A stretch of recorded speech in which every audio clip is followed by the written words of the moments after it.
से एक्साइटमेंट वाली चीज निकल के नहीं आई, बाजार वहां से निराश हुए हैं। और दूसरी चीज, एफआईज की बिकवाली लगातार चल रही है। गुरुवार के सत्र में भी, शुक्रवार को तो बाजार बनता, गुरुवार को भी एफआईज ने बिकवाली की है 1850 करोड़ रुपए के आसपास की। यानी कि 27 सितंबर से लेकर अब तक ऑलमोस्ट, अब कुछ दिनों में हम कहेंगे कि 2 महीने हो गए और एक भी दिन एफआईज की तरफ से खरीदारी का आंकड़ा नहीं आया है।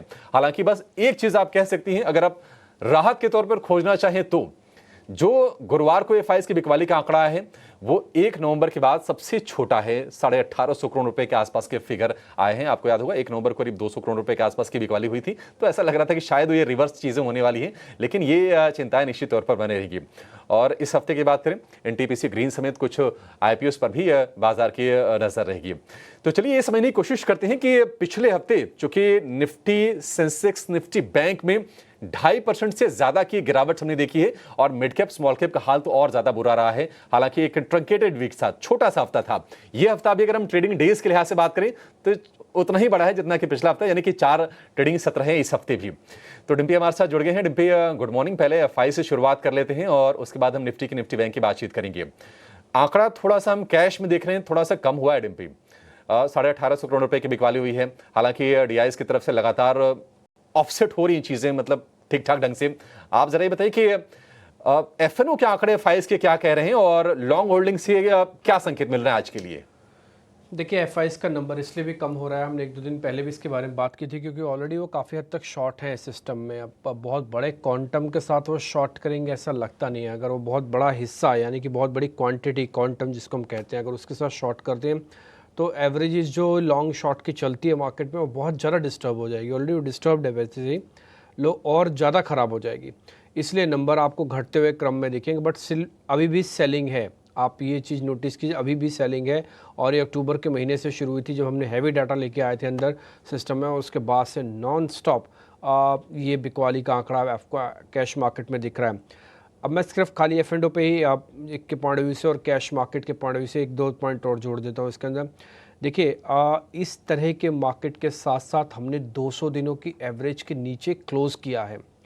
ध्यान रखा जाए, इंडेक्स ऑप्शंस में हम पिछले 3-4 दिनों से प्लस की फिगर ला रहे थे, लेकिन लास्ट का जो सेशन हुआ, यानी कि थर्सडे का सेशन हुआ या उससे पहले बुधवार का सेशन हुआ, एक तो वो वीकली एक्सपायरी को ख़त्म कर रहा है।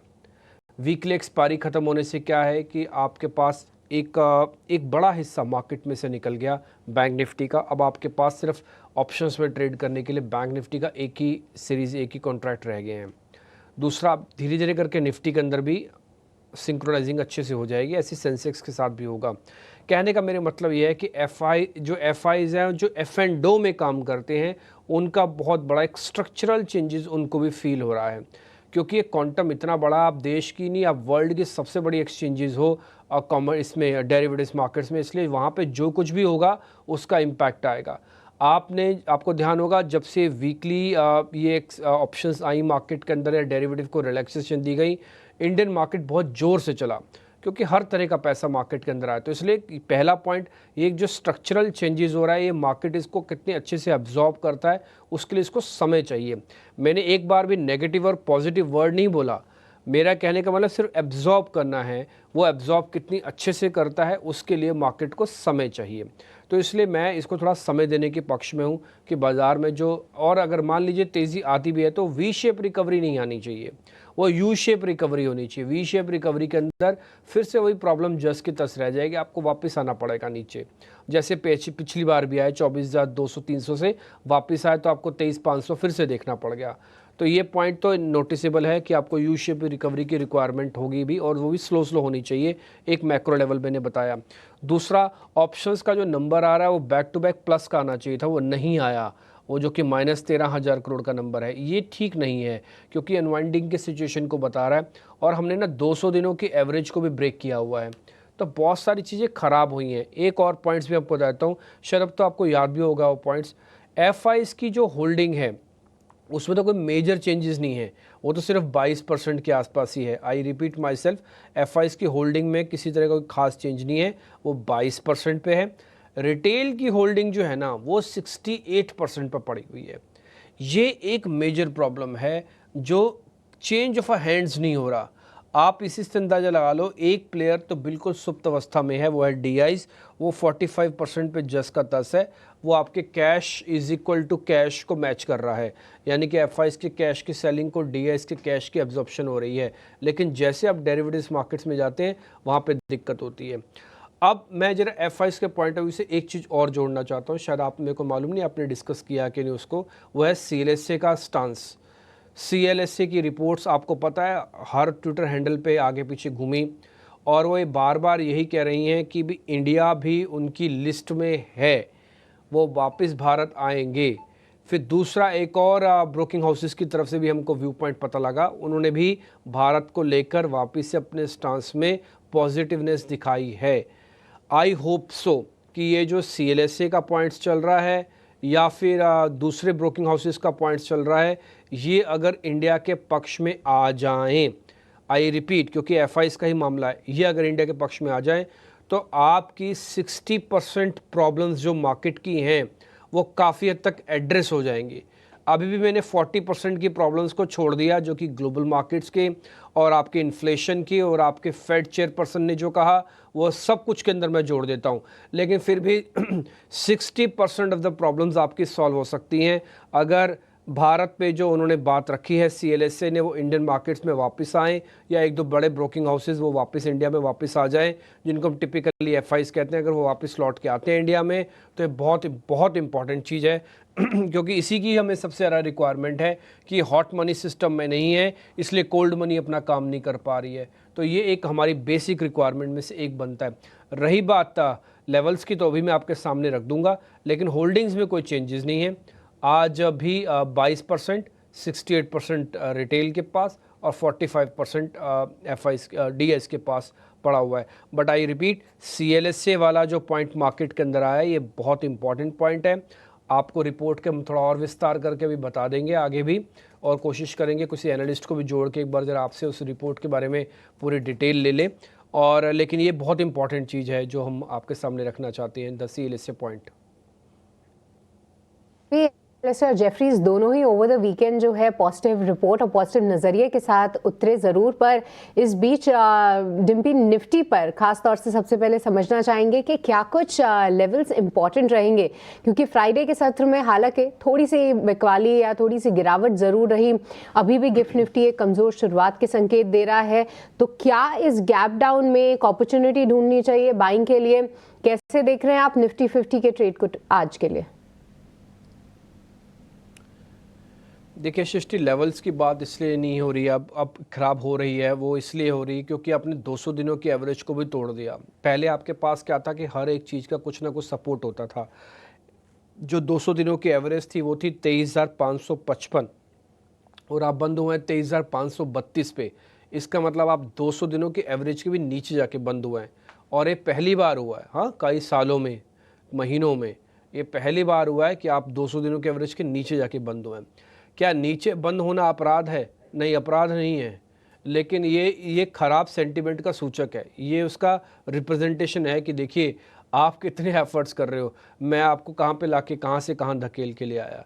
मैंने आपके 10 दिन के एवरेज, 20 दिन के एवरेज, 50 दिन के एवरेज, 200 दिनों के एवरेज को भी तोड़ दिया। टेक्निकल्स में 200 दिनों के एवरेज के बाद टिपिकली कोई बड़ी एवरेज होती भी नहीं है और कोई दिखता भी नहीं है, तो ये लास्ट एवरेज होती है, इसलिए इसको इन्वेस्टर एवरेज या इसको उस तरह की एवरेज कहा जाता है कि अगर ये मेंटेन रहती है तो कोई खास दिक्कत नहीं है। तो 200 दिनों के एवरेज नीचे जाके बंद हुए हैं। दूसरा पॉइंट, आप खुद स्क्रीन से चेक कर लो, आप मेरी बात छोड़ ही दो, आप स्क्रीन से चेक कर लो, कहीं भी आपको पुल बैक का कोई एफर्ट्स करते हुए मार्केट आपको दिखता है? कहीं से कुछ ऐसा दिखता है?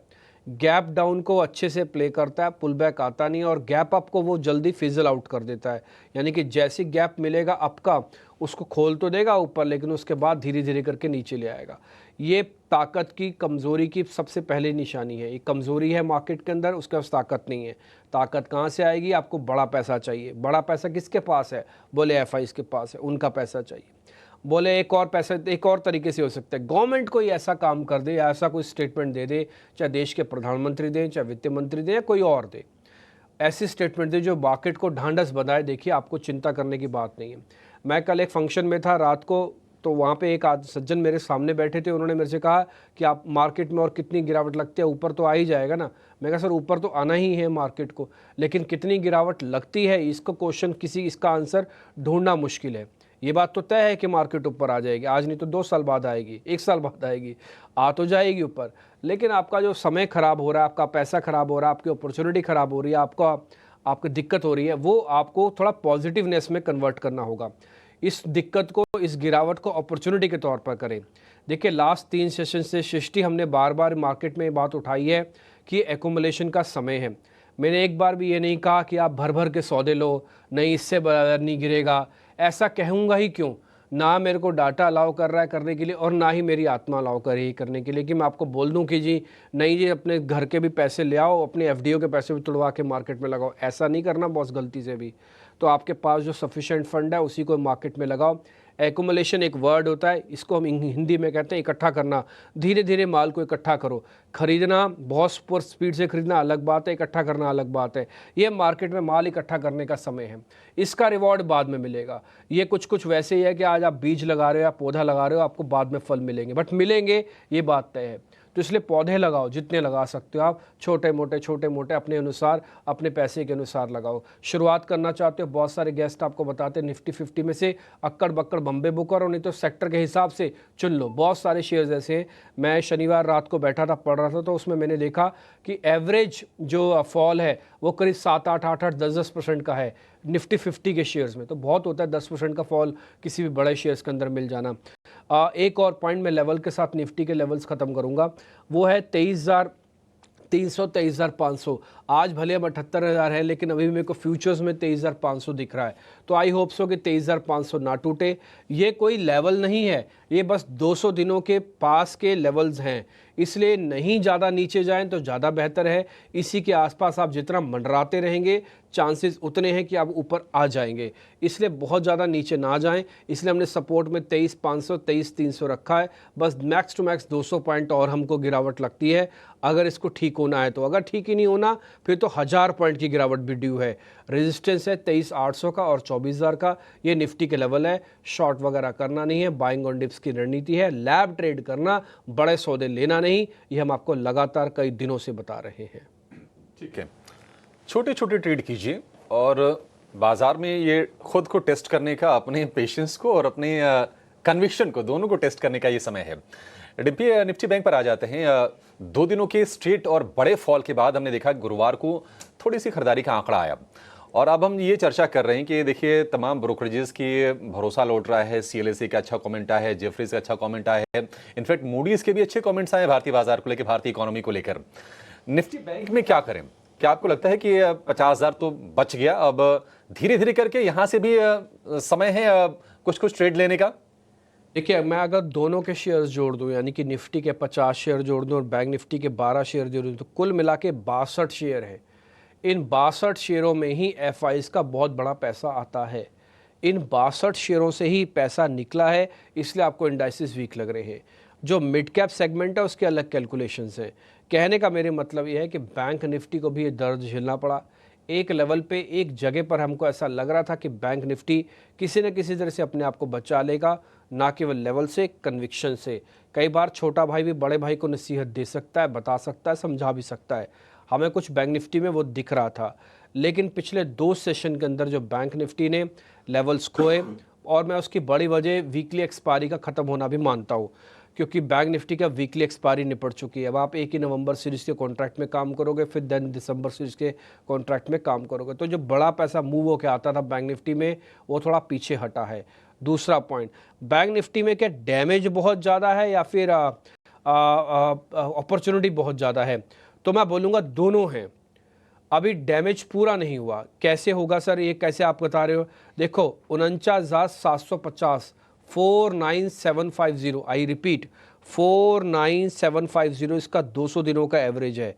निफ्टी ने 200 दिनों का एवरेज पा लिया, यानी कि उसने उस 23,500 को आ गया, बट बैंक निफ्टी नहीं आया। और उसको पाने के लिए भी बैंक निफ्टी के पास जो लेवल्स हैं वो काफ़ी बड़े हैं, और बैंक निफ्टी की जो लास्ट क्लोजिंग हुई है 50,180 के आसपास हुई है। कहने का मतलब है कि बैंक निफ्टी अभी भी 400-500 पॉइंट नीचे जाता है, तब जाके 200 पॉइंट को टेस्ट करेगा। यही 500 पॉइंट अपने आप दिमाग में डाल के रखो कि भाई मैं इसको भी टेस्ट करने के लिए जाऊँगा। 49750, ठीक है, आई रिपीट 49750, मैं इसको भी टेस्ट करने के लिए जाऊँगा। लेकिन अगर मैं नहीं गया या फिर यहीं से भी रिवर्सल आ गया, तब भी मैं इसको ओके मानता हूँ, क्योंकि आप नियर बाय 200 दिनों के एवरेज पे हो। करना क्या है फिर सर, बात तो हो गई, करना क्या है? इस 49750 के जस्ट नीचे का 49700, 49500, 49600 का आप एक स्टॉप लॉस डाल के एक्यूमुलेशन स्टार्ट करो। किस चीज़ का एक्यूमुलेशन करें सर, क्या इकट्ठा करें? आप सरकारी बैंकों में से bank of Baroda, Canara bank, अपने वित्तीय सलाहकारों से पूछ के क्या इन दोनों में लें, हम भी पूछते ही हैं बार बार। एसबीआई भी उसमें से एक है। निजी बैंकों में से आप कोटक को, आप आईसीआईसीआई को, एक्सेस को, एचडीएफसी को प्लस करना शुरू कर सकते हैं। मैं चेक कर रहा था जब डाटा, तो मेरे को एयू स्मॉल फाइनेंस बहुत ही अट्रैक्टिव प्राइस पे लगता है। अपने वित्तीय सलाहकार से पूछ के उसको एकोमोडेशन करो। तो ज़रूरी नहीं है कि आप बैंक निफ्टी के लेवल सिर्फ बैंक निफ्टी के ही ट्रेड करने के लेवल्स होते हैं। बैंक निफ्टी के लेवल्स आपके अंदर के बैंकिंग काउंटर्स के भी लेवल्स हैं। तो इसलिए आप चाहे शेयर्स चुने, आप चाहे इंडेक्स चुने, कोशिश यही हो। फिलहाल भगवान से भी प्रार्थना है कि 50,000 वाले लेवल ना टूटें, और अगर ये टूट जाते हैं तो 49700 हमने लिखा हुआ है आपके लिए सपोर्ट, ये एक लास्ट सपोर्ट है। यहाँ पे भी 200 दिनों का एवरेज टेस्ट हो जाएगा। तो मेरी अनुसार 200 दिनों का एवरेज टेस्ट होने पर सब कुछ आप देख लोगे, उसके बाद एक रिकवरी का मोड आना चाहिए। धीरे धीरे करके CLSA, जेफरीज, मूडीज, इन सब का जो पॉइंट्स आ रहे हैं, लगता तो है शायद मूड बन रहा है, लेकिन जब तक ना बने, स्क्रीन पर नहीं आए लेवल्स, आप बहुत बड़े ट्रेड लेना नहीं। छोटे छोटे ट्रेड आपने काम करो, उसमें कोई दिक्कत नहीं है। बोले सर हमारे एक एक लॉट में 100-100, 200 पॉइंट जा रहे हैं छोटे ट्रेड के अंदर में, जाने दो ना। अब आप मेरे को बताओ 500 पॉइंट का आप यानी कि 6 या 10 लॉट लेके बैठे होते, तो आपके पास अगर 50 पॉइंट भी गए होते तो ये 250 पॉइंट के बराबर होते, क्योंकि आप तो 5 टाइम्स पोजीशंस लेके बैठे हो। तो पोजीशंस को कम करो। अभी वो समय नहीं आया रिवर्सल बोला जा सके। रिकवरी की उम्मीद है, रिकवरी रिवर्सल में फ़र्क है। रिकवरी आएगी, उम्मीद है उसकी, रिवर्सल आएगा, अभी उसको पुख्ता होना पड़ेगा। उसके लिए कुछ क्रिटिकल लेवल्स हैं, भविष्य में आगे चल के बातचीत करेंगे, क्योंकि समय हो गया है। कुणाल परार काफ़ी देर से हमारे साथ जुड़े हैं, हमको सुन भी रहे हैं, और अब उनको ज़्यादा वेट नहीं कराएंगे। कुणाल सर नमस्ते, बहुत बहुत शुक्रिया, थैंक यू वेरी मच समय देने के लिए। और पहले तो सर जो हमने निफ्टी और बैंक निफ्टी पे जो लेवल्स रखे हैं आपके सामने, अगर आपने सुने हैं तो ज़रा उस पर आपका कमेंट, और दूसरा आप अपना वैल्यू एडिशन भी इसके अंदर बताइएगा, फिर साथ में आपसे शेयर्स भी पता करेंगे। Good morning sir. Good morning Dimpy ji. मैं आपकी बात सुन रहा था और बिल्कुल सटीक बात थी आपने जो कहा, एंड पर्टिकुलरली वो बात जो आपने कही थी कि बाई स्टार्ट कर लीजिए, बहुत ही अच्छा मौका है। पूरा नहीं लेकिन एटलीस्ट टुकड़ों में बाई कीजिए, क्योंकि आई थिंक ये मार्केट आपको वापस ना मिले, डीप वापस ना मिले। अच्छे खासे मोमेंटम यहाँ पे देखने को मिल सकता है। 200 DMA के पास आके मार्केट खड़ा है, तो एक्सपेक्टेशन रख सकते हैं बाउंस बैक का। अगर निफ्टी की बात करें 23,532 का राउंड है, इतना ही नहीं, 200 DMA का ही नहीं, लेकिन अगर हम अपर राइजिंग ट्रेंड लाइन भी ड्रॉ करते हैं, अगर बॉटम भी कनेक्ट करते हैं तो उसका भी सपोर्ट है। इतना ही नहीं, अगर आप 3 जून की बात करें तो जो हाई बनाया था 23,338 यानी 23,300 का भी सपोर्ट है। तो मल्टीपल सपोर्ट यहाँ पे आ रहे हैं। So yes, definitely bounce back का एक्सपेक्टेशन रख सकते हैं, लेकिन ये लेवल को फॉलो करना बहुत जरूरी है। सो 23,532 तो है, 200 DMA तो है, नीचे में 23,300 का एक आखिरी सपोर्ट है। अगर वो ब्रेक होता है तो पॉसिबिलिटीज है कि नीचे आपको और भी गिरावट देखने को मिल सकती है, और गिरावट में मार्केट आपको कहीं ना कहीं फर्दर लोअर लेवल पे 21,800 तक के भी लेवल दिखा सकता है। सो 23,300 एक काफी अच्छा सपोर्ट है। ऊपरी लेवल की बात करें तो वही एक रेजिस्टेंस आ रहा है जो हमें फिलहाल देखने को मिल रहा है। रेजिस्टेंस का जो लेवल है वो लेवल आ रहा है ऊपर में 23,900 टाइम बिंग के लिए। अगर वो ब्रेक होता है तो 24,500 तक भी निफ्टी जा सकता है। तो 23,300 के सपोर्ट पे फिलहाल ध्यान रखने की जरूरत है।